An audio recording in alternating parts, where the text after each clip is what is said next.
Hey there, everyone. Thank you for coming back, and I really appreciate that. So, yeah, thank you. So, the topic for today is kind of more deep, deeper than the other days, and it is a little more important. Yeah. So, I have been talking about shadow work for quite some time if you have watched some of my previous videos. And as you engage in these kind of shadow work, you kind of become aware of these more violent and destructive qualities within yourself, right? And so once you kind of try to engage in this shadow work, and also, well, acknowledging is just the first step, and the second step, which requires a little more dedication, would be embracing this part of you. But this is not what I want to go deep into for this particular video. So,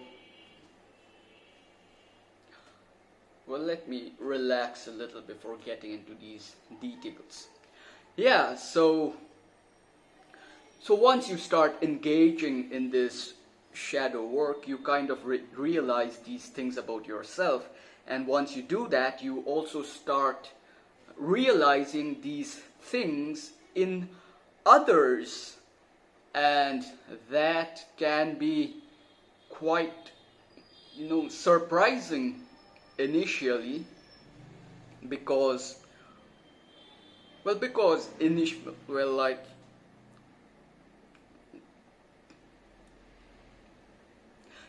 you meet people for the first time, you are mostly engaging in pleasantries.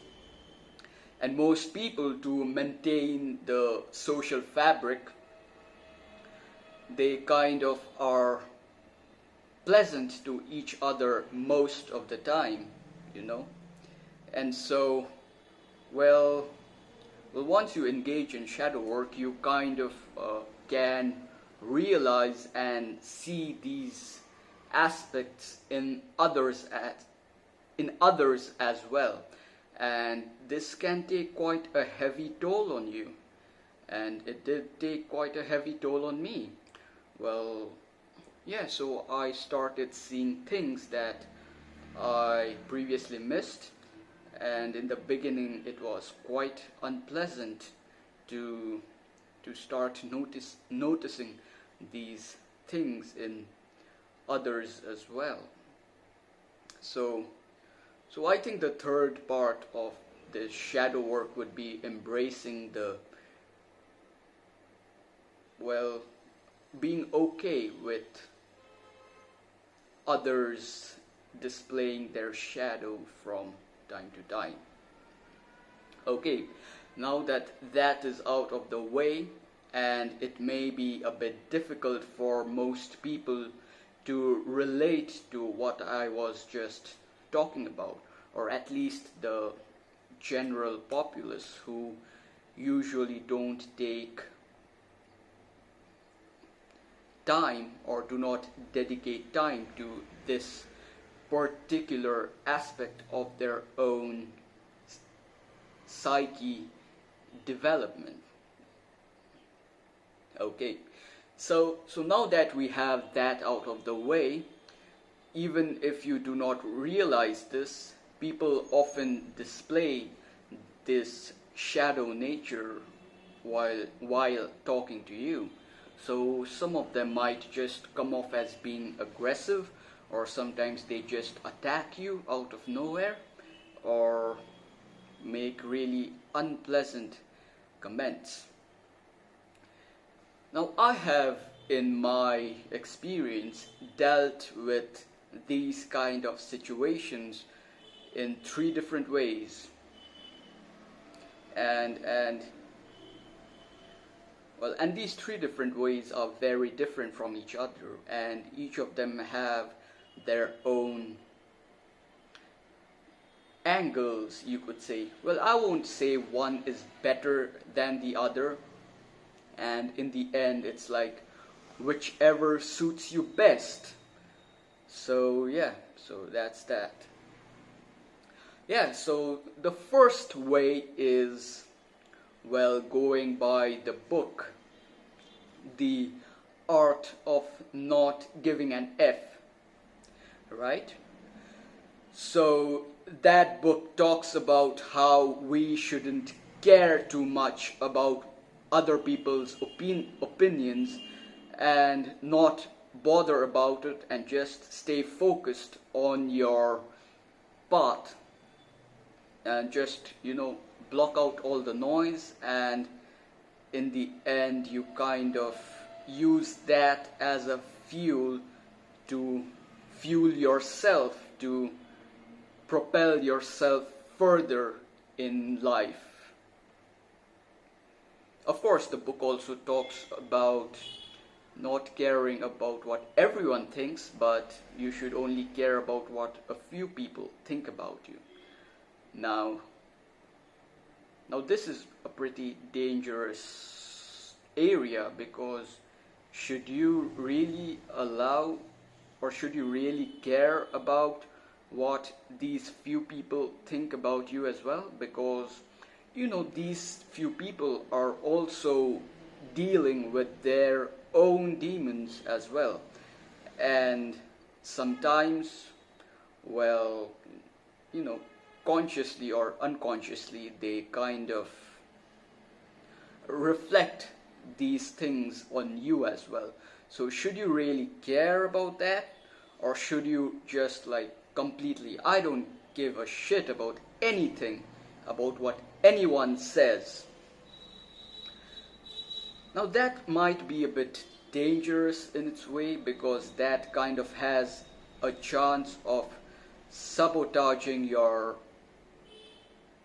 already existing relationships, and it kind of forgoes the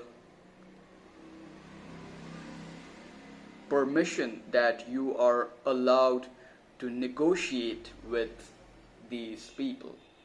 Okay. Now, the second way that we deal with such, circumstances that we encounter from others is by engaging with it. So I think Jung kind of talks about this. So to confront someone with their shadow is showing them their own light. Now this can be quite dangerous and taxing on the mind, because you are not just relating with each other on a conversational level, you are engaging directly with the other person's psyche, and well, it can kind of get very dangerous, because the the environment or the dynamic becomes such that you become quite impressionable on the other person, and the other person becomes quite impressionable on you as well, because you kind of have each other's demons battling each other, or engaging in play with each other, trying to figure out what exactly is up with this person, right? And sometimes it's just the external ego which is talking. Well, it'll take quite some time to relate these two, so well, let's not talk about the ego for now. So yeah, to confront someone with their shadow is showing them their own light. So it is a kind of a back and forth therapy, making the other person realize of their own shadow that they display. And this whole interaction can have a very, very big impact on the other person. And even though they might not realize it consciously, but subconsciously it does affect them. Because it affects me as well, and it's like a two-way street. And yeah, so it is kind of dangerous to do for your own well-being, because once you engage in such kind of dynamic, and if you kind of do it with at least 6 to 7 people continuously, it takes a huge toll on your mental capacity. And because of that, it kind of drains you emotionally. So now that we have reached the point of emotional well-being, that takes us quite smoothly into the third way of dealing with such situations that I have implemented in a few number of occasions. So like we were kind of talking about the ego, so most of the time when you talk to people, it is usually their egos which is talking to you. And the ego is like a kind of shell that people wear due to their various experiences that they have gone through. And encountering someone's ego can kind of put you in a tough spot, because you may not like it or appreciate it. And if you don't realize that it is not the other person who is talking to you, but it is the ego which is talking to you, it is very, very easy to draw conclusions about the other person. Right. So when I talk about emotional well-being, right, you come from a place of emotions, like what you like, what you don't like, what is kind of good for you, what is not good for you. And it is very, very important. So oftentimes when we encounter the ego of the other person, it might have an effect on our own emotional well-being, right? So sometimes you have the ego battling the ego together, and if you kind of have if you realize, and so this takes us back to the second point which we discussed, confronting the shadow of someone else can help them show their own light. So this is where you have ego versus ego, monster versus monster, shadow versus shadow, engaging in a dynamic. But yeah, it may not be good for your own emotional well-being. So how do you deal with that? And this is where we come into the concept of mirroring, right? So it's basically mirroring back what was said to you, and it is supposed to help you with your emotional well-being. And it does, yeah, it does, because, well, I have tried it, and it is a more sustainable way to get through the day without draining yourself too much.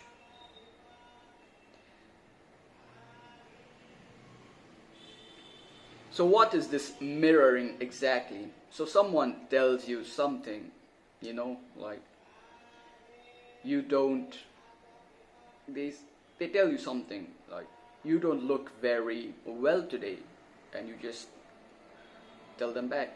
So you think I don't look very well today, and so it's like, you pass it back, you reflect the whole energy that is coming to you. I hope that makes sense. Or yeah, so perhaps they say your picture doesn't look very nice, and you say you think my picture doesn't look very nice, and the other person kind of just talks about it themselves, and you don't have to engage actively in that conversation that may be taking away from your own emotional well-being, right? Yeah.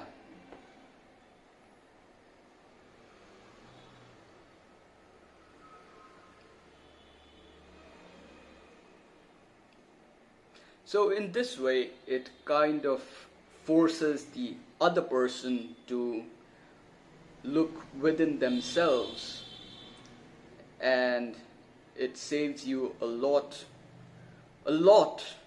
of headspace to engage in other more fruitful activities.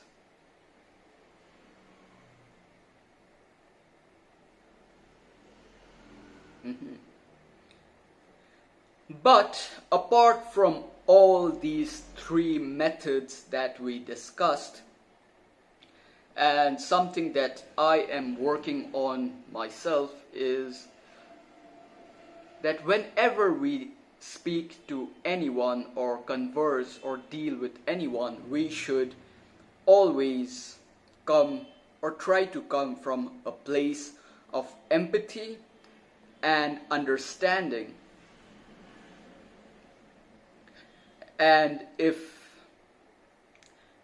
you want to take it a step further, you could say that you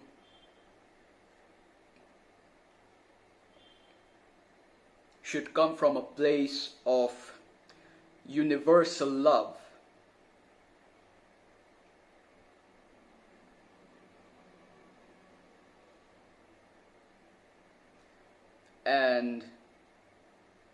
And well, this includes working not on yourself, but within yourself.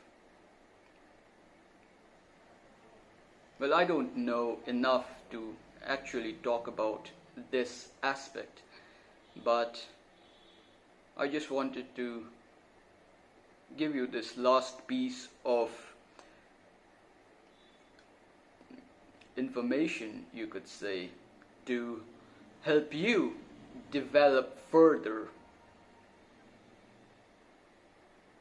So perhaps if you are coming from a place of universal love, you do not really have to think about how you are going to deal with someone else, because it kind of acts like a barrier to everything that's around you, and this is more of an inner work. So the last three steps come from knowledge and information, but the last step comes from within. It comes from a higher plane of understanding, and this is kind of out of the scope of scientific and logical reasoning and reaches more to spirituality. So yeah, that should bring me to the end of my 20-minute rant. I kind of wanted to get this off my chest and convey all of this,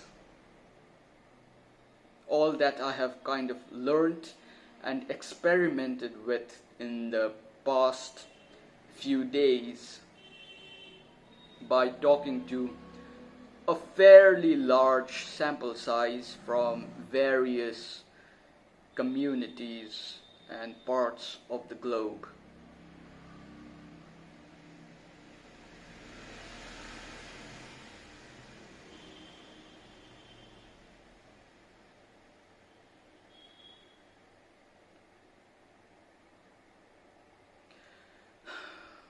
So yes, with that I would like to end this video.